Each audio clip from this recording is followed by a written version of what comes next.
Hello everyone.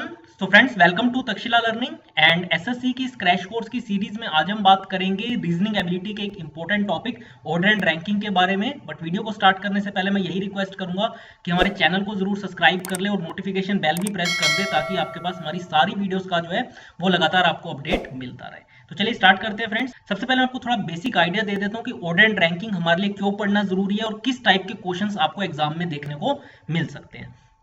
तो जैसा देखिए मैं आपको बता ही रहा था, इंपॉर्टेंट चैप्टर तो ये देखिए है ही रीजनिंग सेक्शन का। चाहे आप प्रिपरेशन कर रहे हो किसी भी एसएससी के एग्जाम की या रेलवे एग्जाम, चाहे हमारा एनटीपीसी हो गया, ग्रुप डी, या इसके अलावा भी अगर आप बैंकिंग एग्जाम की भी प्रिपरेशन कर रहे हैं तो आपको उन एग्जाम्स में भी जो है ऑर्डर एंड रैंकिंग के क्वेश्चंस देखने को मिल जाएंगे। तो क्वेश्चंस कैसे पूछे जाते हैं वो मैं आपको बता दूं। इसमें देखिए आपको डाटा गिवन होगा related to ranks of person या object from the left side, right side, top या बॉटम। ठीक है, आपको किसी एक पर्सन या ऑब्जेक्ट की पोजीशन गिवन होगी लेफ्ट साइड से, राइट साइड से, टॉप या बॉटम से, और आपको हो सकता है ये निकालना हो कि टोटल नंबर ऑफ पर्सन या ऑब्जेक्ट्स उस रो में कितने हैं या उस कॉलम में कितने हैं। ठीक है, इस तरीके के क्वेश्चंस आपसे पूछे जाते हैं। या इसके अलावा बिल्कुल उसका अपोजिट, आपको टोटल नंबर ऑफ पर्सन या ऑब्जेक्ट्स भी गिवन हो सकते हैं और आपको किसी एक पर्सन की पोजीशन लेफ्ट साइड से, राइट साइड से, टॉप या बॉटम से पूछे जा सकते हैं। यानी दोनों तरीके से आपसे क्वेश्चंस इसमें बन सकते हैं।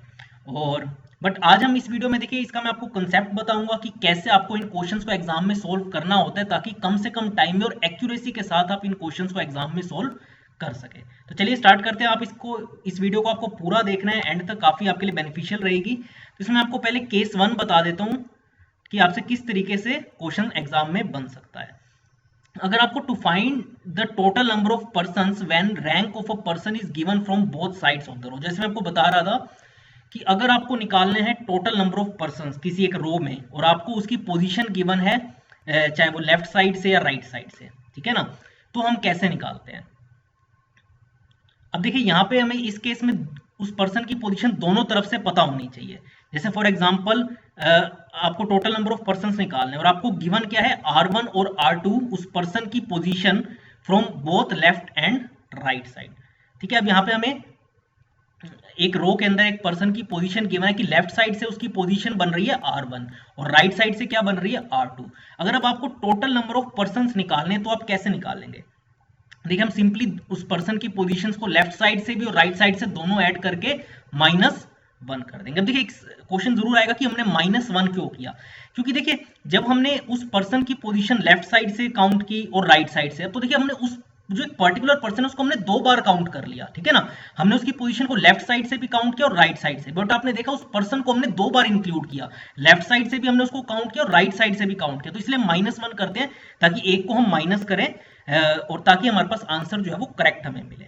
अब जैसे देखिए क्वेश्चन के थ्रू में आपको और क्लियर हो जाएगा कि अगर आपको in a row of persons position given है अमित की 15th from the left side, ठीक है, लेफ्ट साइड से उसकी पोजीशन है 15th, जबकि उसी पर्सन अमित की ही पोजीशन राइट साइड से हमें कितनी गिवन है, 16th।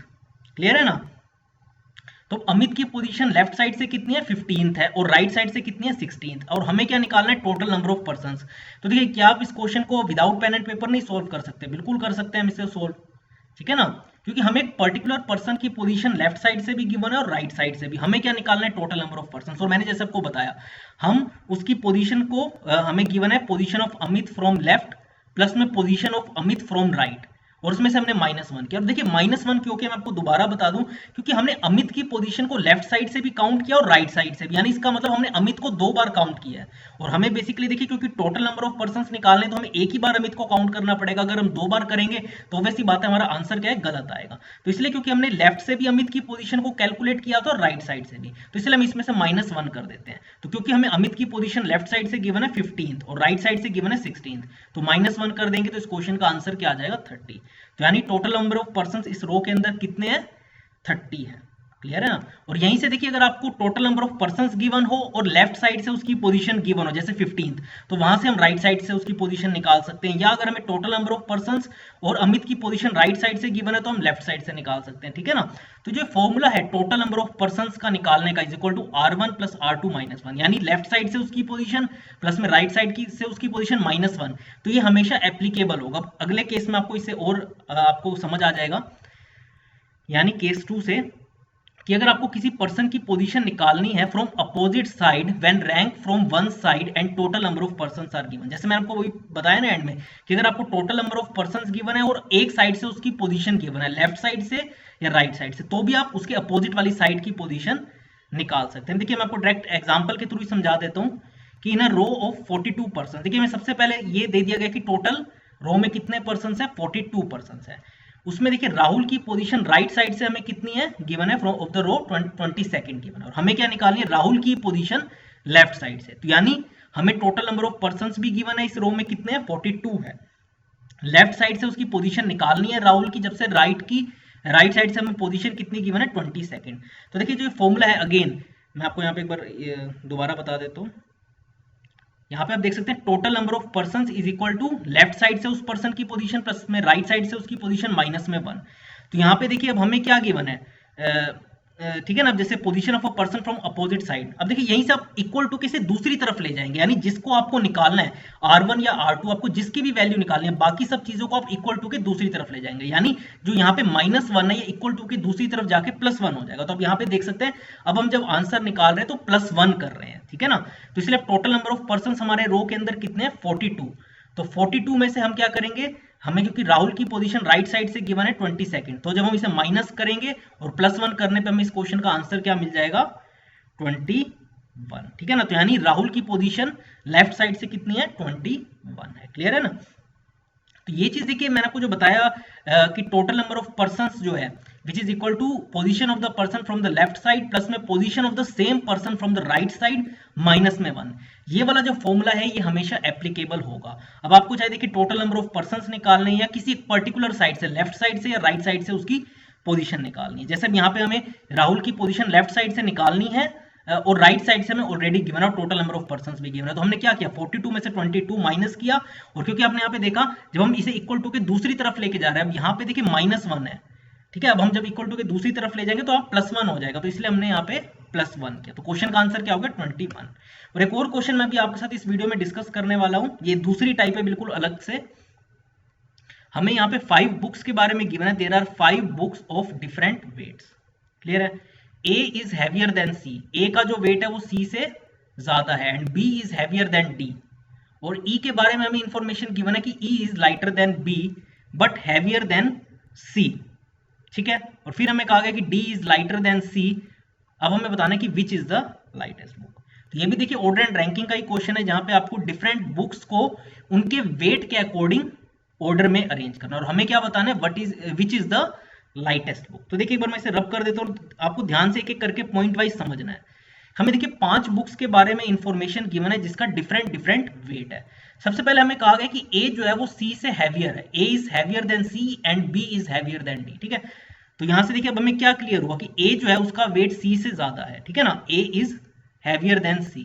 और फिर हमें कहा गया कि B जो है वो D से हैवियर है, ठीक है, ठीक है। A का वेट जो है वो C से ज्यादा है और B बुक का जो वेट है वो D से ज्यादा है।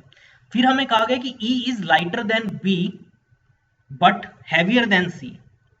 अब देखिए ये काफी इंपॉर्टेंट पॉइंट है, इससे आपको एक आइडिया और लगेगा कि E जो है वो B से तो लाइटर है, ठीक है ना, E जो है वो B से तो लाइटर है बट C से हैवियर। आप देख सकते हैं E is lighter than B but heavier than C। तो E अगर C से हैवियर है तो आप देख सकते हैं इस तरफ का एरो आ जाएगा, E is heavier than C but lighter than B। तो यानी B जो है वो E से ज्यादा वेट है, E का जो है वो C से ज्यादा वेट है, और हमें कहा गया कि D is lighter than C। तो इसका मतलब C का जो वेट है वो D से भी ज्यादा होगा। अब हमें निकालना है कि which is the lightest book. तो आप यहाँ पे देख सकते हैं, अगर आप देखिए इन सभी कंडीशंस को एक साथ अरेंज करें, क्योंकि एक जो है BEC जो है, हमें क्या बताना है लाइटेस्ट बुक कौन सी है। तो लाइटेस्ट बुक कौन सी होगी, देखिए क्योंकि A जो है उसका वेट C से ज्यादा है, B का वेट D से ज्यादा है, और BEC जो है उसका वेट D से ज्यादा। इसका मतलब ऑब्वियस सी बात है हमारी लाइटेस्ट बुक कौन सी हो जाएगी, यहाँ पे D हो जाएगी। क्लियर है ना, क्योंकि यहाँ पे हमें लाइटेस्ट बताना है बुक, ना कि हैवीएस्ट बताना है। तो आपको इसको यहाँ पे एरो का ध्यान रखना है, क्योंकि हमें सबके बारे में, पांचों बुक्स के बारे में इंफॉर्मेशन गिवन है। अब नीचे अगर बात करें, B is greater than E is greater than C is greater than D। तो आउट ऑफ 5 बुक्स आपको 4 बुक्स का तो यहीं पे पता चल रहा है कि B जो है वो E से उसका वेट ज्यादा है, E का वेट जो है C से ज्यादा है, और C का वेट D से ज्यादा है। बचा हुआ कौन सी बची बुक, A बची, और A आप ऊपर देख सकते हैं यहाँ पे A जो है वो C से उसका वेट ज्यादा है। तो ऑब्वियस सी बात है out of 5 books lightest book यहाँ पे हमारी कौन सी है, D है, ठीक है ना। तो इस तरीके से यहाँ पे इस क्वेश्चन को हमें सोल्व करना था। और यहीं पे देखिए अगर हमसे ये पूछा जाता कि which is the heaviest book, तो हम कंफर्म नहीं कह सकते थे, क्योंकि या तो वो बी हो सकती है या ए हो सकती है, क्योंकि ए के बारे में हमें और कोई इंफॉर्मेशन नहीं पता, बस इतना पता कि ए इज हैवियर देन सी। तो क्या वो बी से भी हैवियर है या नहीं, ये चीज हमें यहाँ पे कंफर्म नहीं पता। तो अगर हैवीएस्ट बुक की हम बात करें तो या तो वो ए होगी या बी होगी, बट की लाइटेस्ट बुक का हमें कंफर्म है कि वो डी ही होगी। तो इस तरीके से देखिए हम ऑर्डर एंड रैंकिंग के क्वेश्चंस को सोल्व करते हैं। इसमें मैंने कोशिश की आपको एसएससी रेलवे या बैंकिंग एग्जाम्स में भी इसी तरीके के क्वेश्चंस आते हैं, आपको एक आइडिया लगे। स्टिल अगर आपको कोई डाउट है तो आप कमेंट बॉक्स में पूछ सकते हैं। इसके अलावा इसी तरीके से हमारा ये पूरा 100 डेज का आगे कोर्स चलने वाला है। तो अगर आप हमारे चैनल को सब्सक्राइब कर लेंगे तो आपके पास हमारी सारी वीडियोस जो है वो आप इजीली देख पाएंगे। और इसके अलावा करंट अफेयर्स भी जो है वो भी हम रेगुलर बेसिस पे आपके रिवीजन के लिए डालते रहते हैं, तो वो भी आप इजीली देख पाएंगे। ठीक है, तो आज की इस वीडियो में इतना ही फ्रेंड्स, थैंक्स अ लॉट।